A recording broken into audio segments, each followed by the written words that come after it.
Welcome back to another episode of Treknicity, that show that's all about talking about things to do with Star Trek. I'm your host, Lars de Scenza, coming to you from Southern California, or perhaps the cosmos. At this point, I'm pretty sure they're one and the same. Joining me again is my fellow Red Shirt Geek and hetero life mate Patrick Murray, here for another movie review. In fact, the final movie review in this series. Finally. And it ends on a good note. It ends on a much better note than, say, the last movie that doesn't exist. Or the last movie or the movie that killed the original Trek franchise. Agreed. TNG's disaster known as Nemesis, or Star Trek V, where Kirk fights God, or Star Trek: The Motion Square Picture, where literally nothing happens for most of the movie. Pretty much, yeah. Half the movies of the original franchise completely suck. Yeah. Here we get in the Abrams verse, we get not a great movie, but a hard movie to pull off in the first place. Bullshit that does not exist, and then this beautiful piece of movie. Yeah, I actually felt that this was a really good nod toward the Prime Universe, the Star Trek franchise, you name it. I just felt like it was a really good effort. Star Trek Beyond sucking. Yep, and we both agree on this. The best of the Kelvin timeline movies. And I will put it number 4 in my favorite Star Trek movies. I would say that it definitely cracks my top 5, but I don't think it's that high. It'd have to be number 5 for me, maybe. But it's still, that's not saying... What bumped to the number 4 slot, then? I'm out of curiosity. Well, my top, and this is the thing, is like, I don't know if I keep changing or not, but... we know the top 3, and I'm not going to give them in an order. Rathacon, Star Trek 6, and Star Trek First Contact are the top 3. So what's number 4? Okay, I would put Star Trek 3 above Star Trek Beyond. And I'll explain why. When we get to a certain section in the review, I'll explain why Star Trek 3, the Search for Spock, does manage to hurdle over Star Trek Beyond. That's not to say that Star Trek Beyond is a bad movie. I mean, I saw it twice in the theater, and that's hard. That says a lot. In fact, the first time I saw it with you. And you were kind of hating on the movie because. Well, because Star Trek, what happened was Star Trek bullshit. Yeah. But I had to say it. I had to say that I saw it in the theater. So let's go ahead and get stuck right into this review of this movie because, it actually is pretty decent, and I'm looking forward to talking about it. So we start with the roll of about 10 or 20 or 30. I don't know how many just opening credits for whatever companies were involved. It's ridiculous. Yeah. I kind of miss the original Star Trek movies where literally it's da da da da da da, and there's the title.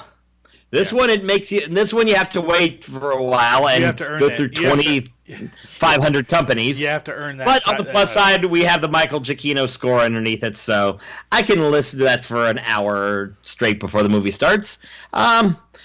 So a couple other things. This movie is directed by Justin Lin. Thankfully, J.J. Abrams is off to try to not wreck another franchise called Star Wars with Episode 7, where he rehashes the plot of a movie that came before.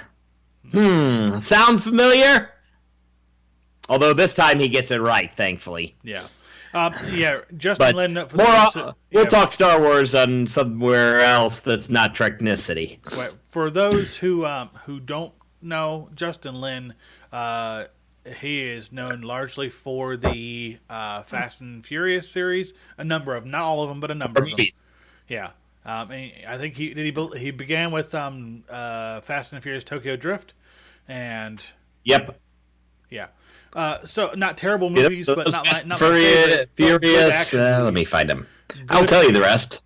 Good testosterone-laden adrenaline movies. Tokyo Drift, Fast and Furious 2009, Fast 5, and Furious 6. Right. So also he's a Star Trek fan. Add to that, this was written by Simon Pegg and co-writer Doug Jung, who will actually show up in the movie later. I'll mention when we get there. And we get an actual Star Trek movie. Yes. So after we get through the 500 billion companies that were involved in this, we cut to the Enterprise doing a flyby, some really cool twisty upside down stuff. We cut to Kirk. He's down on the planet negotiating with Tanaxi. He's kind of bumbling and fumbling a lot and trying to talk his way through and offering something, and they think it's broken and it's a weapon and they're going to be destroyed. So, of course, they attack it. The leader jumps down to attack him, and the leader's really tiny. And they swarm him, and it's a hilarious scene. And after Scotty gets him beamed off, we find out that his shirt got ripped. Which is kind of funny, because that is a Kirk trope all day long. So, of course, this is a back and forth with Kirk, Spock, and McCoy just doing Kirk, Spock, and McCoy stuff. It's what they do. Yep. The holy trifecta of Star Trek. Yeah. The Trinity that got paid the most and got the credits in the original series. Right. But well. At least Shatner's not involved. So of course, we find out this. He goes to Captain's log. This is day 966 of the 5-year mission. He's going through the crew, how they're having fun cohabitating or not having fun, how they're kind of just settling into things, and shit's feeling kind of episodic. Yep. Another nod towards the series, which in itself was largely episodic. Yeah. It's mostly just showing things. One thing of note that happens, Spock takes that thing that they found, the thing that he was offering, and logs into the inventory. We remember that for later. And let's see here.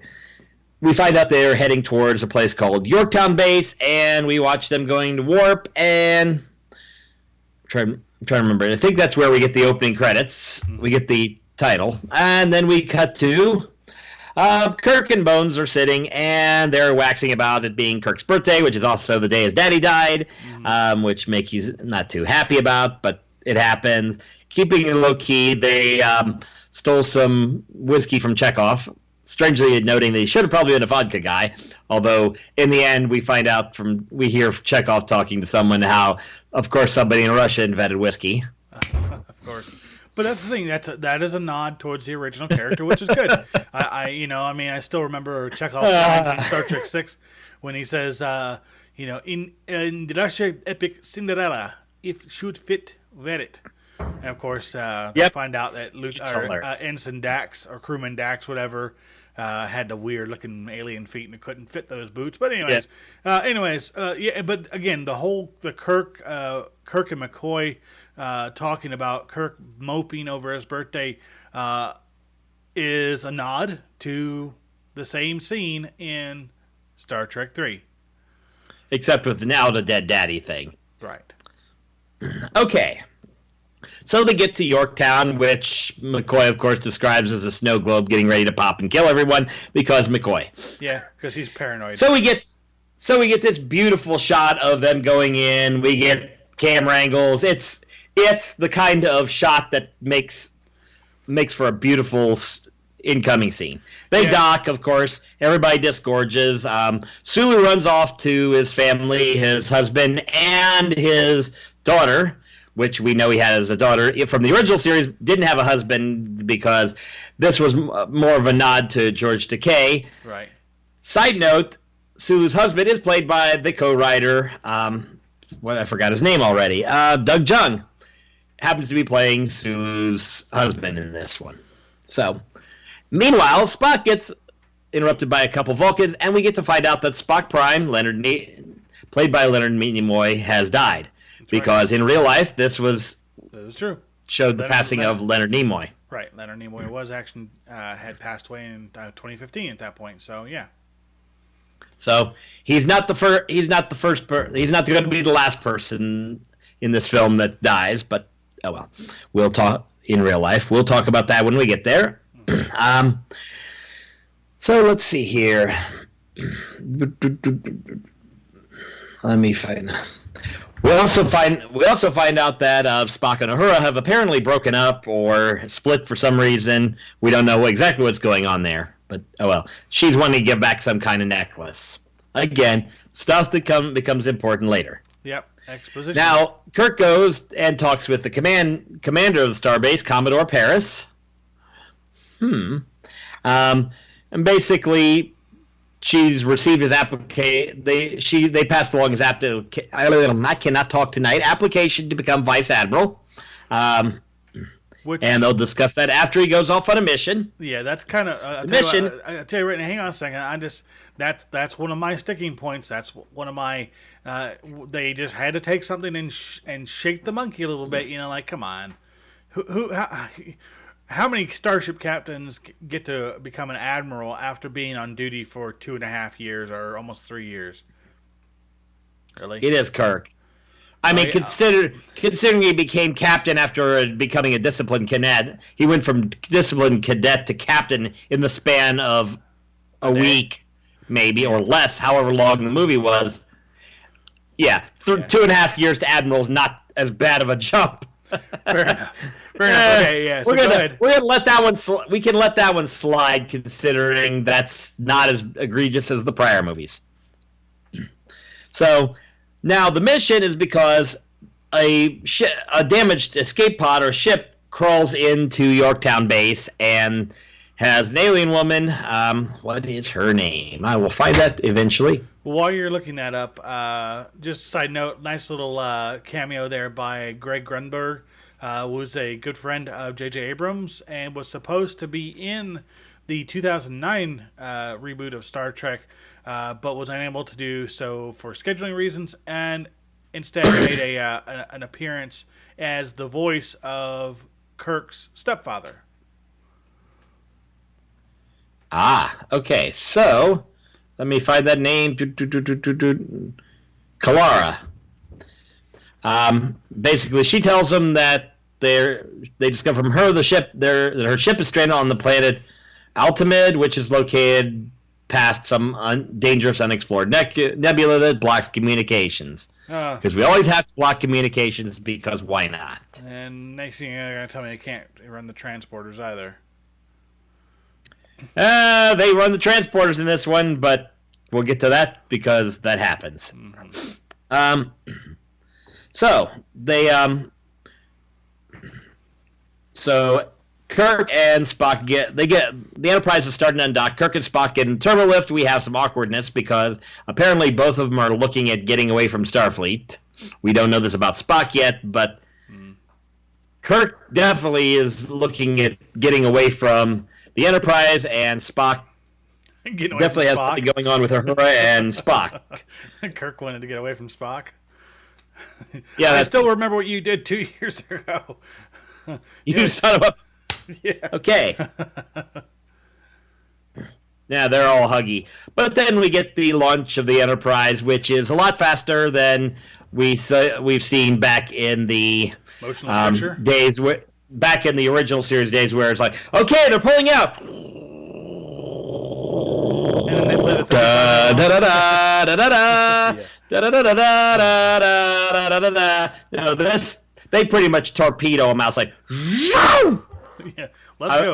It's a cool little sequence. It would have been much better if they played like Highway to the Danger Zone or something like that. But hey, But remember that's ancient music. That's archaic music. Isn't that classical? They call it classical music. That'll come in later. Yeah. So, of course, Kirk briefs everybody as they go through Nebula. Of course, no comms.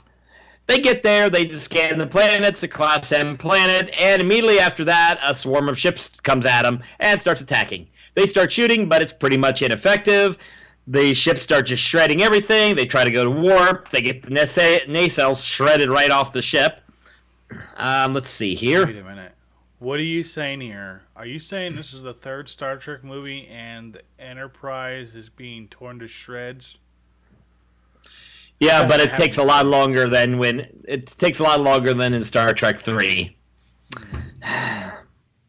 There are no Klingons in this one, though. Oh, fair enough. But hey, come on, Commander Krug was pretty awesome because Christopher Lloyd played a pretty awesome Klingon. Anyways. Yep. Yeah, I still don't put it above this movie. So, yeah. Okay, so we get... so they start... the alien swarm ships start breaching the Enterprise, and naturally a lot of shooting out, just chaos all over the place. I think they shot up the brewery a little bit. A little bit. Or do we even see the brewery, really? I don't think so. No, not much of it. They skipped... If they had shots of the brewery, they really didn't mess with it. So, yay. I did hear the Wilhelm scream. They pitched it down. One guy goes flying off. And he goes, "Ah!" It's the Wilhelm pitched down. I know. I hear it all. Okay, so the leader, who we will eventually find out is known as Kroll, arrives on the ship. He goes and starts grabbing the artifact, the one that was put away before. Spock and Bones catch up with them and start shooting, and they have to go running. Meanwhile, Kirk shows up, and of course he gets in a fight with Kroll.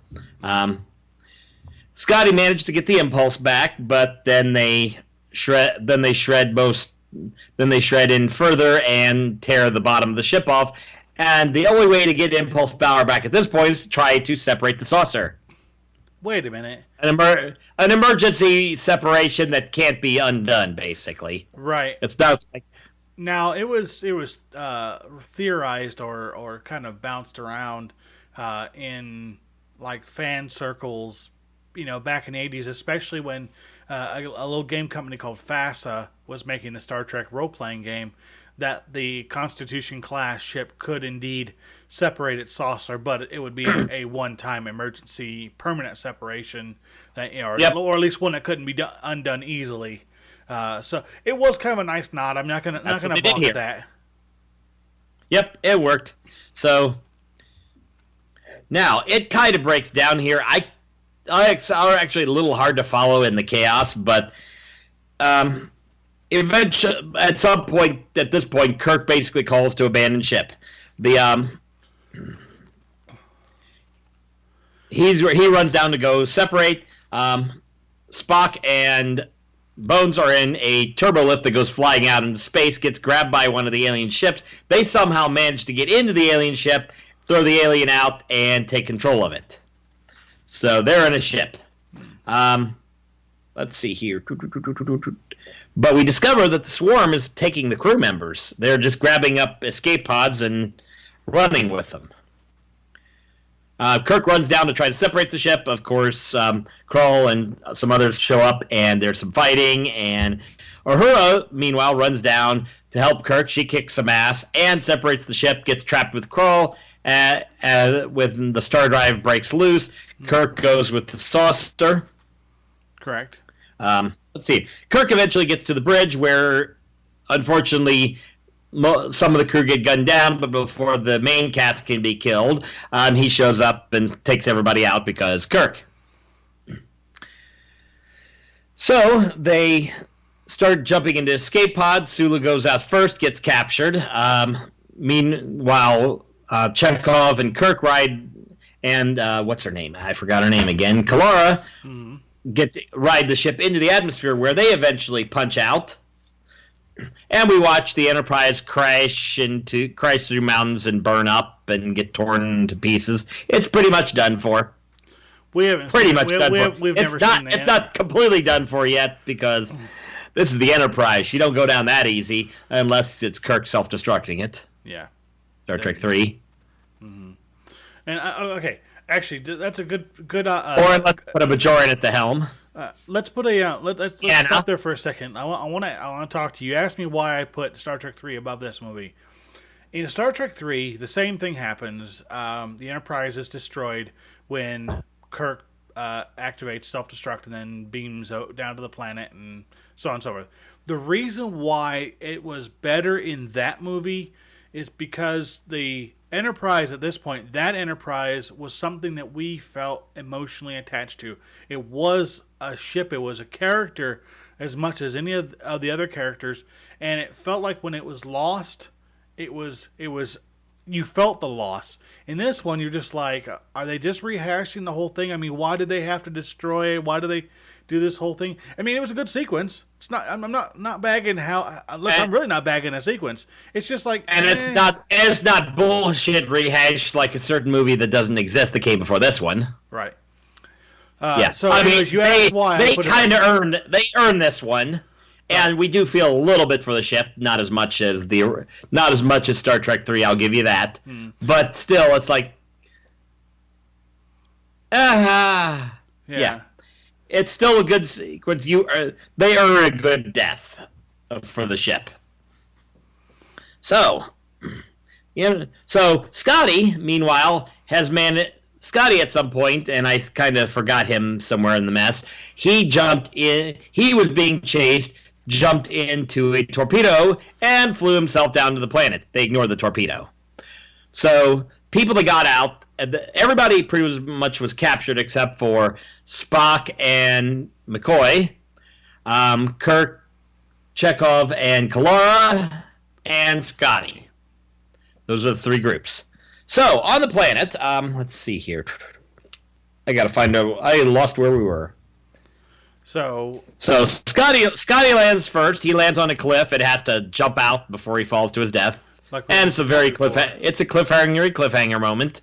Like in the first movie when Kirk jumps out of the car. Yeah. But we get more coolness because Scotty wrote the script as well. Yeah, Simon Pegg is pretty awesome. I really can't back him at all. I'm not going to bag him for it, but yeah, let's be honest. Simon Pegg got cooler screen time in this movie because he wrote the script. Of course. No complaints. So, meanwhile, Kirk and Chekhov and Kalara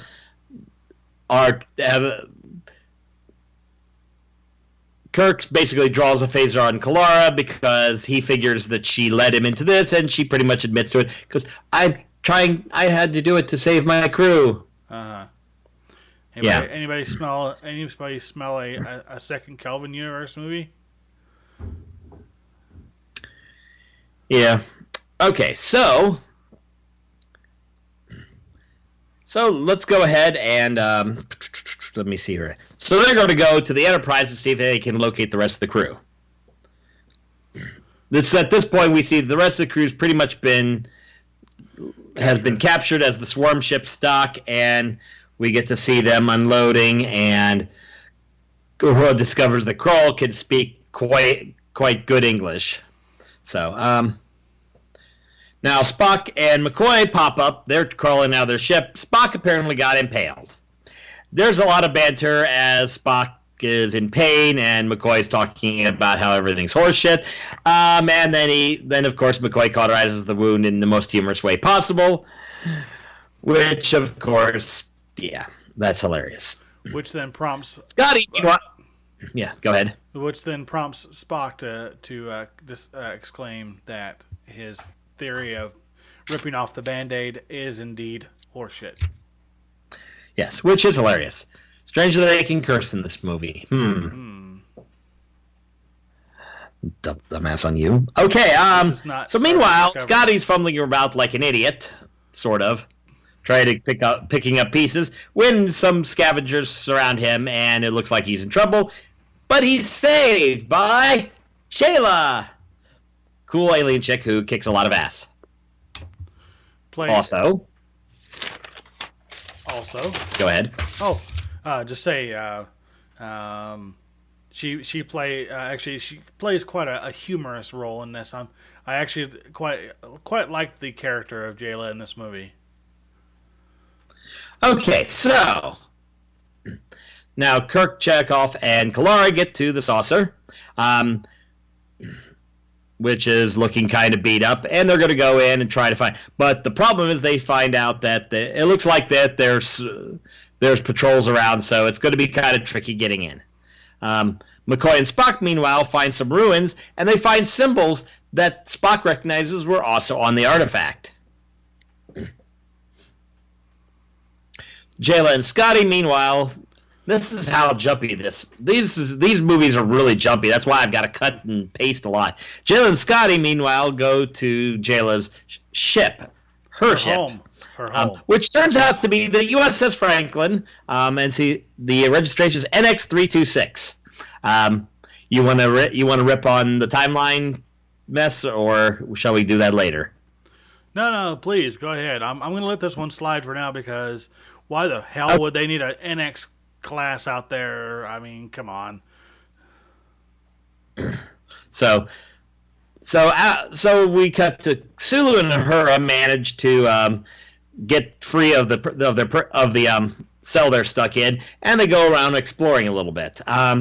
They find that lost his name. Kroll has a parent. They try to get a distress call sent out, and they discover that Kroll has been listening to has hooked into the Yorktown, has got intel on the Yorktown, got intel on the Enterprise, has all kinds of information, knows a lot of stuff. Of course, then they get captured. Shocker. No, hang on a second. I am going to jump back in there for a second. What is it with the Franklin? It was the first ship to reach Warp 4. Wait a minute.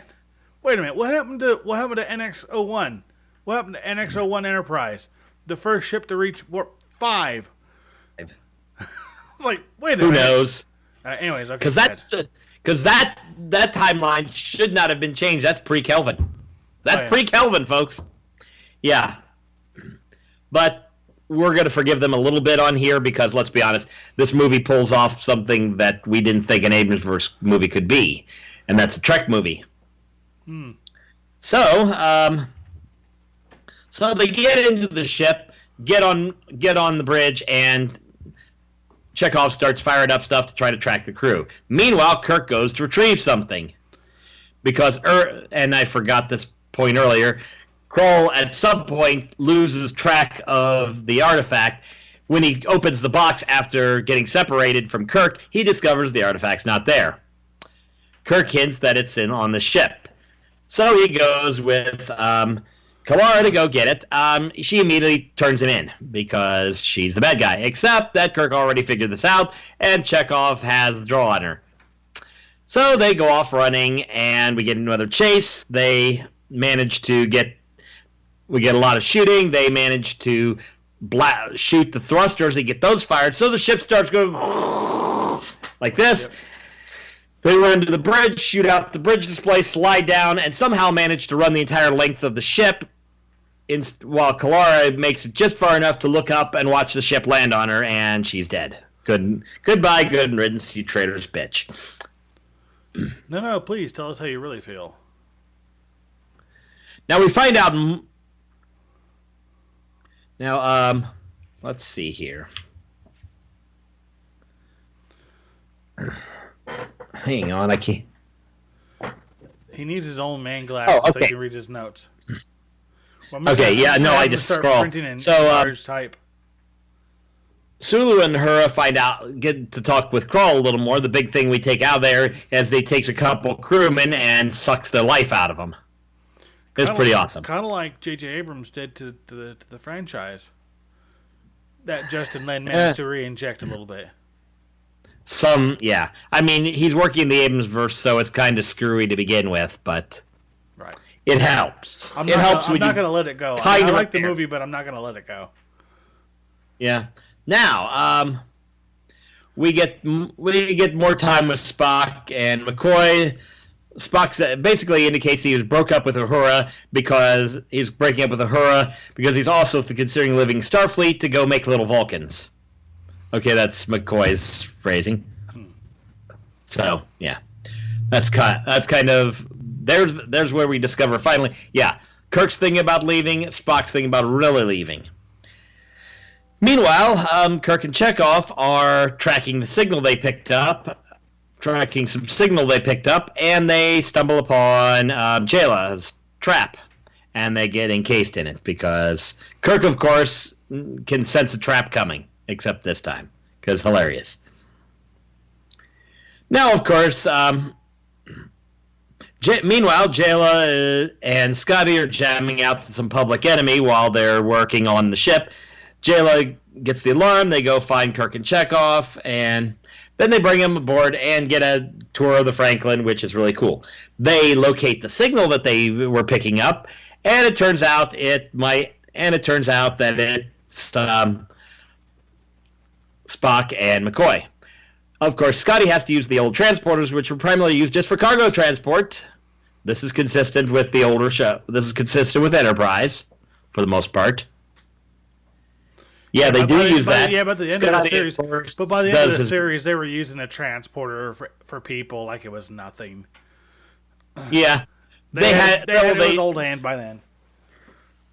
Yeah, but they managed to bring that back a little bit because, of course, Scotty beamed one at a time, whereas McCoy, as McCoy says, is glad he doesn't have to die alone as they get surrounded. Spock gets beamed out, then he gets beamed out, and for some reason his innards seem to be a little scrambled. Because the transporter was only used for cargo. Yep, it's hilarious. Uh-huh.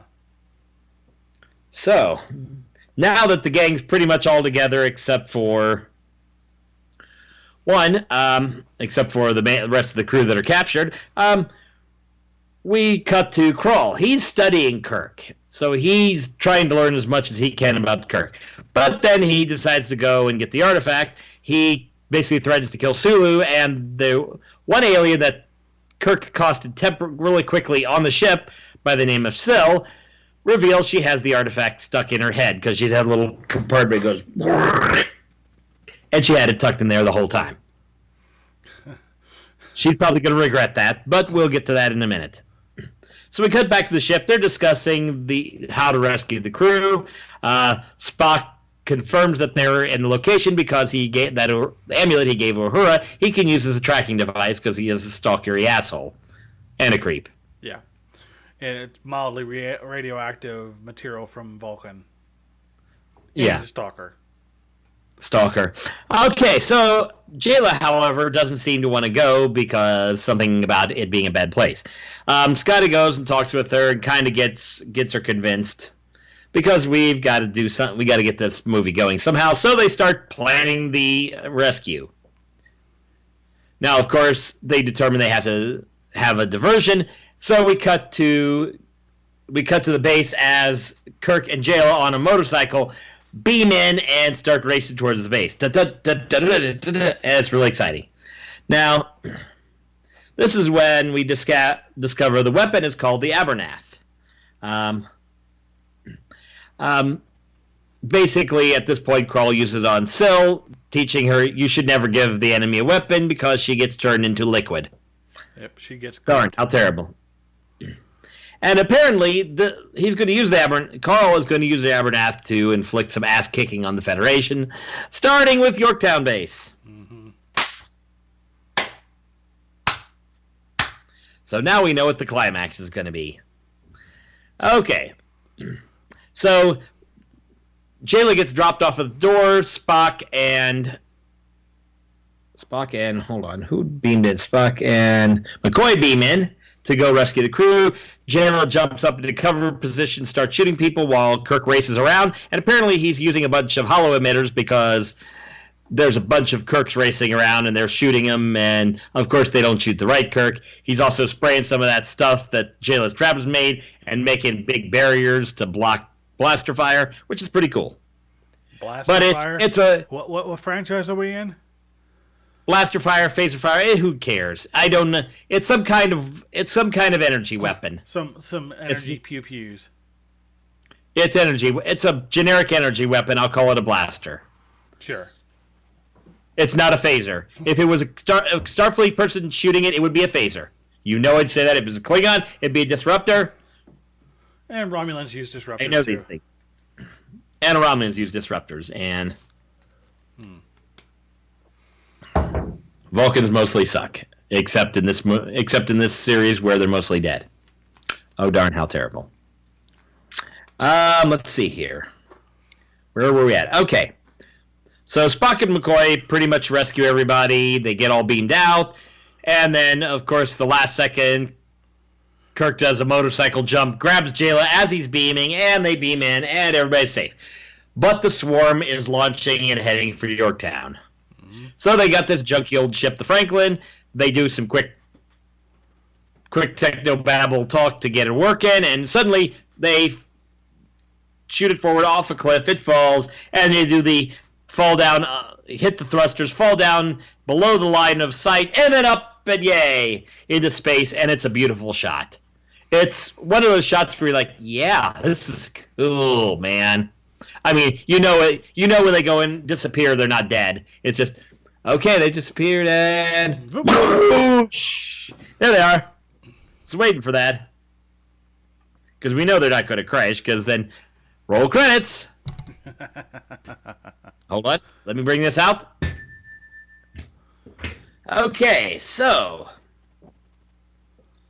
they get the Franklin flying, they take off and fly off, but unfortunately the swarm has now reached Yorktown. They're panicking, things are getting blasted apart, the swarm's tearing, and they're taking their time slowly tearing into Yorktown because we gotta have time for the Franklin to show up. So they start they start yammering back and forth of how to stop it and start throwing techno-babble. Mm-hmm. Spock and McCoy beam over to one of the ships to get some more intel. They figure it out, continue the techno-babble, and they of course race right up to the swarm, and their techno-babble solution is to blast them into oblivion with the Beastie Boys over the radio. Yeah. And it's a callback from that first movie, and holy shit, I love the song "Sabotage." Yeah, that it was a fun little song. Awesome. Everything explodes. Sunday, Sunday, Sunday, exploding aliens. To the Beastie Boys, Beastie Boys. But they earned it because they techno-babbled their way to the Beastie Boys. Sure. It wasn't just, hey, let's throw on some classical music and play it. Yeah. It's classical music. Yeah, Beastie Boys is considered 20th century music is considered classical now. Screw you TNG, screw you original series, screw you every series that played real classical music from our time. This is classical now. Feel old yet? But who knows?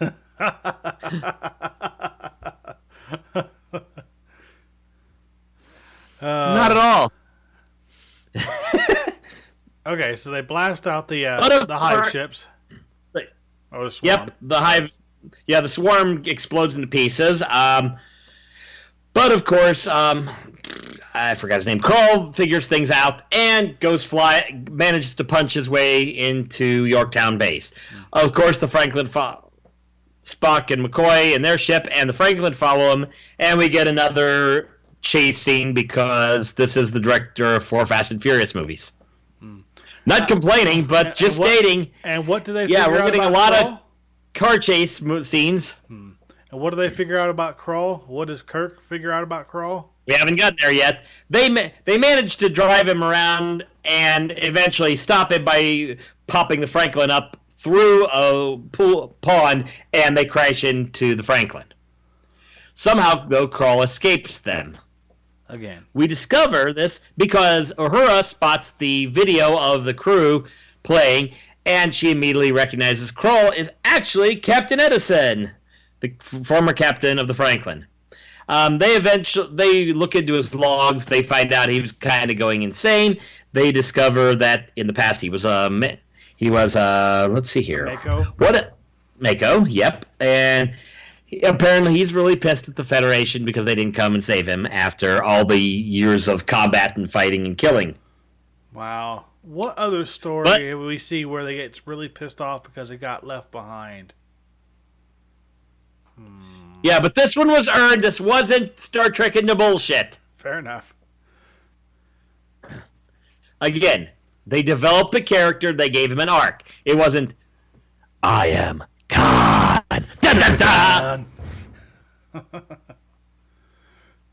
So, okay. Moving forward. So, they figure out, because he has the thingamabobber, Abernath. He has the Abernath, and he's probably going to go for the air circulation to do maximum killage, because you always want to kill everybody. Everybody. So Kirk goes after him to go get into a fist fight because it's Kirk. Still doesn't know Kirk Fu. I I might have missed it if we got a stupid Chris Pine punched face. Oh. But it's pretty much they start fighting, and there's some low G hilarity, and of course, they have a philosophical discussion about whether the Federation is stronger or weaker because it promotes peace, because we have to have philosophical discussion because this is Star Trek.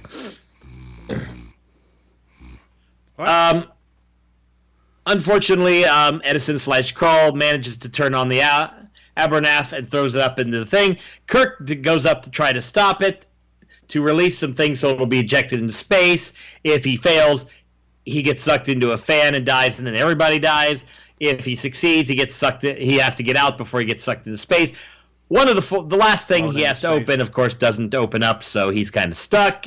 And Krull comes up to get him. He kicks Krull into the device, and it starts consuming him.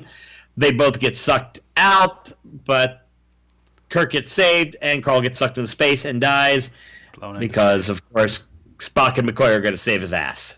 That's pretty much the big end.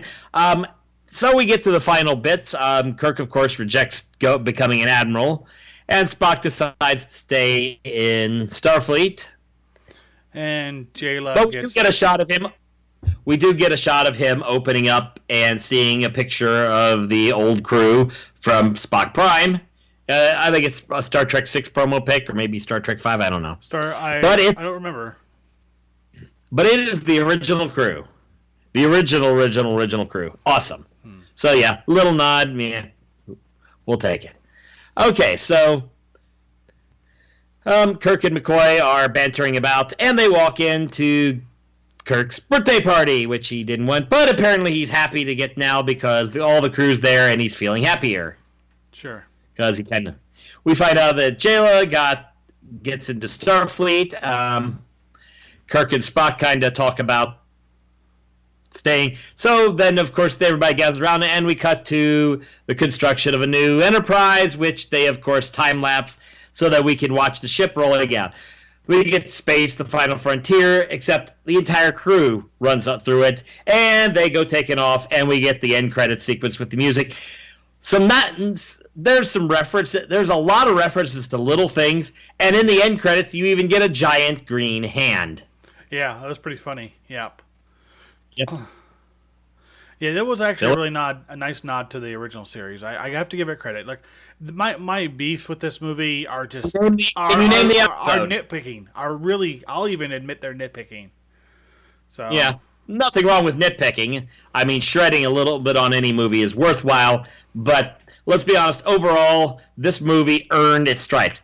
Now, we do get at the end in memory of Leonard Nimoy, and we get a mention for Anton Yelchin, who unfortunately died after this. Yep, he died after. We'll take a moment and I will make a joke into it at this point because it's after this movie that we lose him. We're not going to find out what they were going to have to do because apparently this is going to be the last of the Star Trek of the Abrams-verse movies. Officially it's been canceled. However, during a Star Trek Discovery viewing party last week that I attended, it was explained to me that may not be the final state in which this movie rests. Because the thing is, to be honest with you, at any point they could turn around and Chris Pine could basically agree to come back to the table, and yeah. I think it was actually both Quinto and Pine who walked away from the negotiating table for this. So the thing is, they kind of have to have them. Yeah, I'm guessing they wanted more money and they weren't willing to give them more money. But it happens. It happens in Hollywood all the time.